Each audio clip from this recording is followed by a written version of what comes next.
Dan Tommy, ini baru saja sekitar 1 jam yang lalu ini ditemukan satu jenazah perempuan atas nama Katemi, usianya 70 tahun. Dan berarti saat ini masih ada sekitar 27 korban lagi yang masih tertimbun. Dan proses evakuasi hingga saat ini masih terus berlangsung.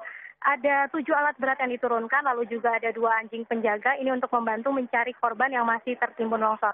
Beberapa ambulan dan juga tim medis ini juga sudah disiapkan di lokasi sejak pagi tadi. Dan tadi saya juga sempat melihat nih ada beberapa warga yang kembali untuk mengambil harta bendanya yang masih tersisa. Namun saat ini sudah tidak ada lagi warga yang kembali untuk mengambil harta bendanya. Dan cuaca di lokasi sendiri saat ini cerah, bahkan cenderung panas. Ini memudahkan sekali untuk proses evakuasi karena tanah memang sudah tidak terlalu basah seperti kemarin. Rika, Tommy. Tadi Anda menyebutkan sudah ada 7 alat berat yang dikerahkan. Lalu apa sebenarnya kendala tim SAR untuk mengevakuasi atau mencari para korban? Karena sampai dengan saat ini baru 1 yang ditemukan. Kendala yang sebenarnya terjadi adalah jalan yang sempit dan juga menanjak pada proses evakuasi kali ini. Sehingga tim ini tidak bisa menggunakan kendaraan roda 4 untuk menuju lokasi. Sehingga para personil ini harus menggunakan kendaraan roda 2, sehingga kendaraan roda 4-nya ini diparkir di pinggir jalan. Memang banyak sekali kendaraan-kendaraan ini dari aparat dan juga pejabat yang mau memantau langsung proses evakuasi. Namun walaupun menimbulkan kemacetan di beberapa titik, kendaraan-kendaraan roda 4 yang diparkir ini tidak mengganggu sama sekali proses evakuasi karena jaraknya jauh sekali sekitar 3 km dan alat berat memang sudah di tempat evakuasi. Jadi yang menjadi penghalang sebenarnya adalah lokasi yang cukup berat, jalan yang sempit, lalu juga kontur tanah yang masih tidak stabil, ini yang menjadi kendala. Namun cukup terbantu dengan cuaca yang saat ini cerah. Dan diharapkan juga cuaca ataupun tidak hujan sore nanti karena ini bisa mengganggu proses evakuasi. Rika, Tommy. Ya, Medan masih menjadi kendala ya. Untuk pengungsi sendiri bagaimana situasi korban di pengungsian?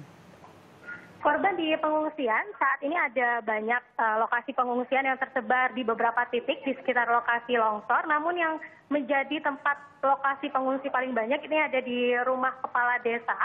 Dan di rumah kepala desa ini ada beberapa puluhan pengungsi. Mereka sudah menerima bantuan berupa logistik, lalu juga ada pakaian. Namun sebenarnya yang dibutuhkan oleh para pengungsi selain makanan, air bersih, pakaian adalah listrik. Karena saat ini listrik masih mati. Selain itu yang menjadi kendala bagi para relawan ataupun orang yang ingin membantu adalah bantuan ini tidak bisa dibawa dengan kendaraan berat. Sehingga kendaraan berat ini hanya diparkirkan saja dan untuk sampai ke pengungsian itu butuh waktu sekitar setengah jam karena jaraknya sekitar 3 km lebih, jalanannya juga cukup sempit, menanjak, selain itu juga rusak. Sehingga para relawan ini untuk mengirimkan bantuannya harus menggunakan kendaraan roda 2 atau bahkan menggunakan motor trail. Karena kendaraan roda 2 sendiri untuk menanjak juga beberapa kali tidak kuat, begitu Rika dan juga Tommy. Ya, Fani, kawasan lereng Gunung Wilis ini kan memang sudah retak sekitar sebulan lalu sehingga sangat membahayakan warga. Apakah sudah ada rencana relokasi warga dari pemerintah daerah setempat? Dari pemerintah setempat tadi sudah datang juga beberapa waktu yang lalu. Ini ada Menteri Sosial Khofifah Indar Parawansa, lalu juga ada Wakil Gubernur Jawa Timur Gus Ipul, dan juga Kapolda Jawa Timur tadi juga sudah datang untuk meninjau langsung proses evakuasi. Tadi saat datang dan memberikan bantuan ini, Gus Ipul juga menyatakan bahwa sebenarnya ada beberapa titik di Ponorogo, bahkan lebih dari 7 titik di Ponorogo yang memang rawan longsor. Gus Ipul sendiri menghimbau bagi para warga yang tinggal di tempat rawan longsor ini untuk mengungsi sementara waktu dan rencananya memang akan dilakukan relokasi sementara ini. Namun untuk relokasi sendiri nanti Gus Ipul akan berbicara dengan bupati setempat, mendata mereka-mereka siapa saja yang berada di rawan untuk lokasi longsor ini lalu akan direlokasi.